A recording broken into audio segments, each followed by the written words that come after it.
Welcome back, summoners from around the world, to the newest edition of our Top 5 Play Series Week 212. For some reason, this episode just so happens to feature quite a bit of support plays with a couple of sick wombos along the way. So I hope you're ready to get started because we're heading into our first play of the episode from By the Blood on Janna. At the start of this play, we see things aren't looking too good for Red Team after a few members get caught in the jungle, setting up the enemy team for a free Baron. While they work on securing it, we see Janna outside the pit, and it's important to note that the longer she waits, the more Nashor shreds their magic resist, which is really important because it gives the support a big boost in damage. After landing the tornado, she swings around and surprises the enemy Nami with a Zephyr, and then she backs up to start another Q that will take them by surprise. Nasus continues to ignore Janna's abilities, thinking she won't be able to do much, but another Zephyr on Sivir plus the Monsoon to push her back says otherwise. She Qs Nasus and then shields herself, autoing Sivir before moving to exhaust Nasus, and she flashes out to let Baron finish the job. The dog tries to run out, but between Baron, the shredded Sats, and one annoying Janna, he goes down as well for the unofficial triple.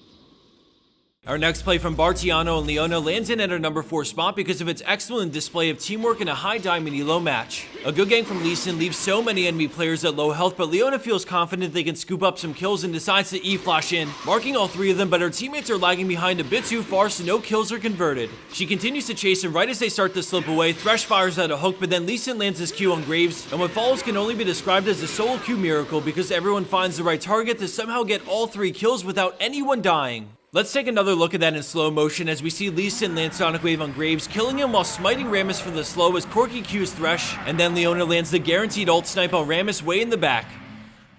Landing in at 3rd place, we have level red on Graves with a monstrous wombo thanks to some good backup from his team. They're currently behind in gold and down 2 in Hib, so when Teemo gets caught, they have to rush over to help. The little guy pops Zanya's, but things are looking pretty hopeless until Orianna's ball gets sent in into a massive shockwave and follow-up burst from Graves' QR. Just like that, the enemy team blinked and all 3 of them are dead with one waiting to revive from GA. Rek'Sai comes up, but Graves is able to take her down with relative ease, but then Nasus chunks his health, so he kites back. Realizing he can't kill either, Nasus decides to retreat, but the red buff slow is just barely enough for Graves to get the penta. So who's the real mastermind behind this play, you ask? Don't be fooled by his cuteness because he's a monster at the core.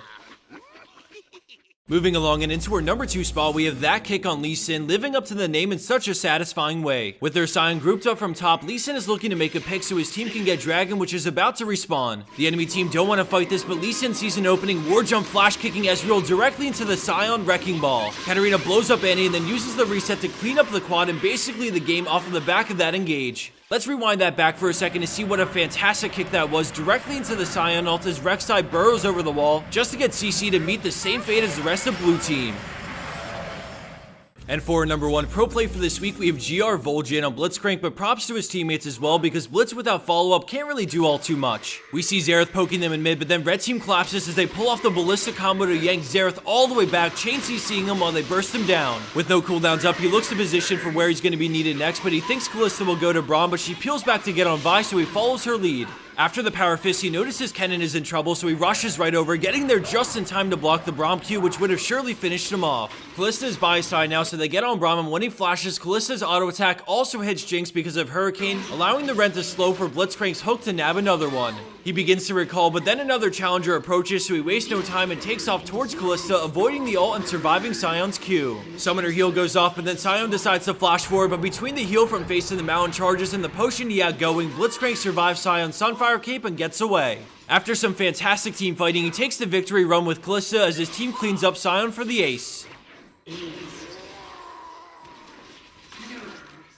And for the bonus clip of the week, we have a Tavia on Ashe with a funny throwback strategy that people actually used to do in Season 1. Man, League strats have changed so much since back then, but if you played in Season 1 and remember people trying to pull this off, drop me a comment about it or perhaps a different cheesy strat that you remember. As the rest of this plays on, I wanted to remind everyone that we'll be at PAX East this weekend, so if you're going to the event, we have a panel with Kiori, Sky, and some other awesome YouTube channels, so be sure to come check us out and say hello. And finally, we've come to the end of this video, but before I head out, I wanted to give away 10 free skill capped accounts to get some of you free access to try it out. All you have to do to enter is drop a comment like I asked before, letting me know the cheesiest strategy you remember doing or seeing in previous seasons. For those wondering what a skill capped account will get you, I encourage everyone to head over to the description box where you'll find a link to what you're seeing right now. Without needing to pay a dime or register for anything, you can check out the first 2 minutes to any of these videos to get a feel for what a full access account will get you. Just for clarity's sake, I'm now going to log on to my actual skill capped account, and as you can see, these same videos aren't your typical 5-minute run through video guides that you find anywhere else.